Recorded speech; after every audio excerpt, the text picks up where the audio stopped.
And we're back here on a Freaky Friday on Liquid Lunch. Once again, folks, I'm Fernando Uribe, filling in for the great John Tobacco. Don't forget to follow Liquid Lunch on all of the social media platforms, Facebook, Instagram, and Twitter. There's a lot going on, obviously, in our news cycle. And joining me this afternoon, it's my pleasure to talk with Xen Sams, an accredited award-winning actress, and of course, a very feisty political commentator, and also Sid Rosenberg from WABC Radio. He's a legend in not just sports talk radio, but political talk, not just here in New York, but around the country. And it's great to talk with you both. How are you? Hey, Fernando. Good to be here. Thanks for having us. Thanks, Fernando. Filling some important shoes, aren't you, today? I'm sorry? You're filling some important shoes, aren't you? Yeah, it's an honor to be here, filling in for John. So I'm going to try to do my best to make him proud and everybody here. Xen, we'll start with you. Certainly the biggest news of the day overnight, we're hearing that the president and the first lady tested positive for COVID, apparently after contact with Hope Hicks. Again, my thoughts and prayers to the president's family and, of course, to Hope Hicks as well. Listen, I don't know about you, but I'm really disappointed by a lot of the vitriol online on social media from many on the left that seem to be celebrating the president testing positive for COVID, where they're saying that, oh, it's ironic. The president used to ridicule Joe Biden. I'm sorry. Listen, I don't like a lot of liberals, but I would never wish harm on anybody based on what we know about COVID. I don't know about you. I'm sickened to my stomach seeing this vitriol. How do you guys feel? A couple of things. If they're going to wish ill on Trump and the first lady, fine, because within a few days, we'll probably have a COVID positive test for Biden. And if Biden gets it at 77 years old, chances are he's probably not going to fare as well. So I'm just saying that if there's trolls out there that really want to take a stab at our president and wish ill on a family, which is completely out of line and disgusting, then they're going to have to be prepared that when somebody on their side gets it, they're not going to be ready for the commentary that's going to come flying out of Trump's mouth, and then they're going to criticize him. So you know what? You get what you get. I agree. And certainly, listen, obviously you're in the entertainment industry, Xen, and when you see a lot of your colleagues in liberal Hollywood and liberal television sort of taking glee online, I just think it's childish, and it's a reminder why so many regular working day Americans don't like the liberal elites in Hollywood or even in pop culture. And I think that's a really good reminder that someone like you is so well thought out, and obviously you're making sense right now. Sid, how annoyed are you with sort of the vitriol and the backlash against the president right now due to testing positive overnight? I wish I could say I was annoyed, but I'm actually not. I wish I could say I'm surprised, but I'm actually not. I figured this was going to be the case. So I know my friend, he actually is a very good friend of mine, Tom Arnold. He said some things that were pretty gross. Mike Rappaport, a few other people. So look, he's dealt with this now for the better part of 3.5 years, right? From the moment that man came down the escalator, he started to hear things about him and his family that was so over the top, so disgusting, so gross, that anybody surprised by this, I think, is being naive or maybe even silly. So it didn't surprise me. It's unfortunate. You wish it wasn't going to be that way. I'm not like that. Zen's not like that. You're not like that. But the liberals are. So I'm not surprised. It's gross, but I'm not surprised. And to touch on something that's, let's go back a little bit, Hope Hicks, and, there's been a lot of exposure, and COVID-19 is clearly spreading again, and it's on the rise. And for people to say that, President Trump doesn't wear a mask or doesn't, makes fun of the mask is completely false. The man's been wearing a mask, has worn a mask, has gone out and said, please wear a mask. And all you hear is the liberal left, very, spinning the media saying, oh, he doesn't like to wear a mask. He thinks that's a poo-poo disease, and it all gets old. The bottom line is that the country should not be divided at a time like this when we should be pulling together. We have pandemics breaking out. We have riots. We have looters. We have violence on the rise. New York City is crumbling. The city is disgusting. You have every corner has piles and piles of garbage because the sanitation department decided to cut down a day. De Blasio's running it into the ground.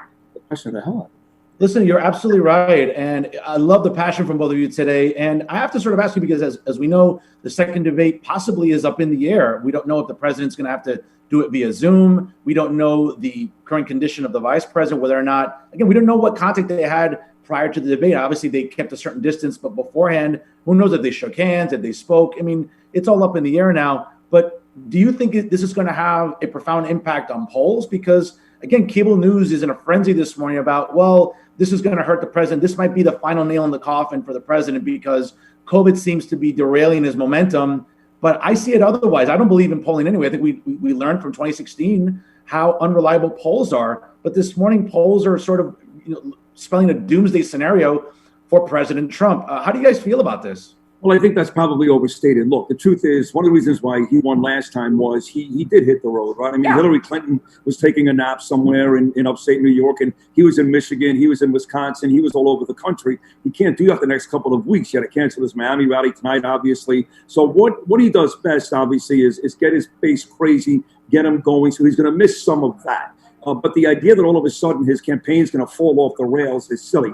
He's got mild symptoms right now. He's not doing very badly. Thank God. We'll see in 2 or 3 days how that progresses, or whether it's via Zoom or if he does finally get out in 2 weeks, he'll still have 18 days before the election. Donald Trump's going to get out there and do what he does best, which is, again, rile up the fan base. He's got to worry about the folks that don't love him and or hate him. How does he grab those people? And the answer is he doesn't need a second debate to do that because he won the first debate relatively easily.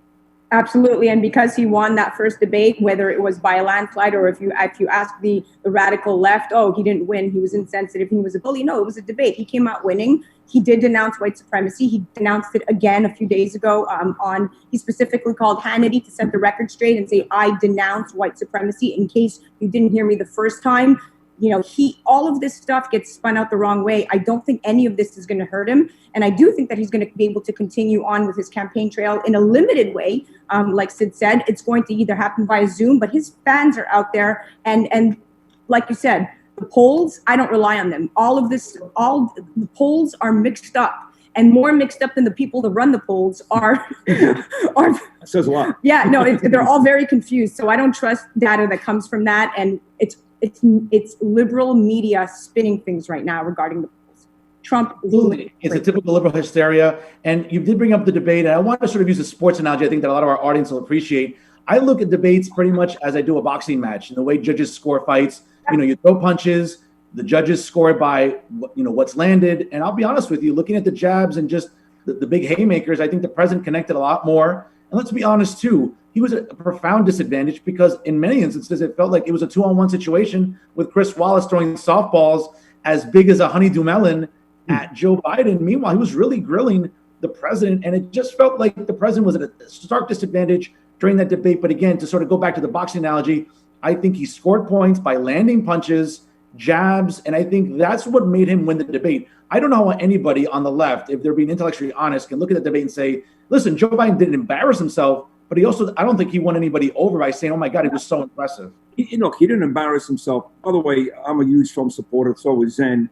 Donald did embarrass himself a little bit. If I'm going to be completely honest, he was the one who was more embarrassing than Joe Biden because he got so crazy at times during the debate. At the end of the day, you want to pay higher taxes?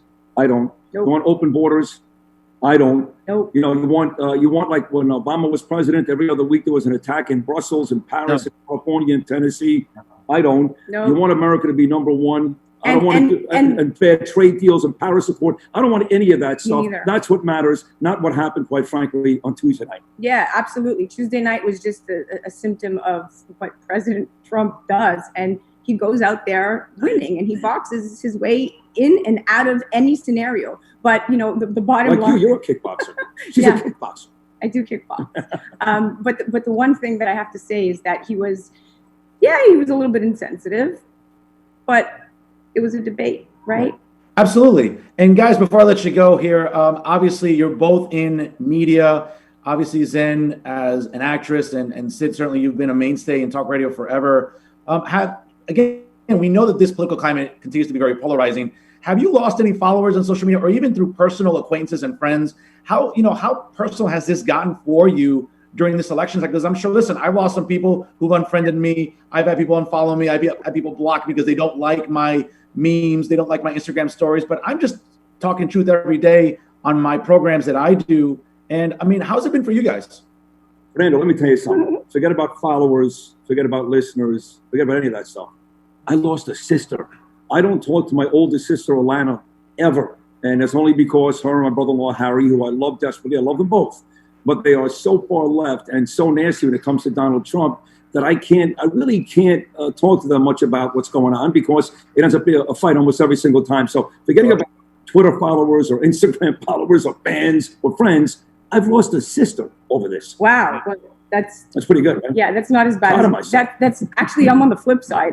My followers on Instagram have increased. Twitter has increased. I have a voice. You're good looking. Well, no, but you know what? People say to me, how could you support Trump? I'm like, because I just can't support the left. I can't deal with the rioters and the socialists and my city getting burned down and destroyed. And I made a choice. I made a constant choice as a mom. And I said, look, you either have to pick a side. I don't love everything about Trump. In fact, I have issues down the line with a lot of the way, a lot of policies and the way that he comments and the way that he acts. But I have to pick a side. And that side right now is Trump.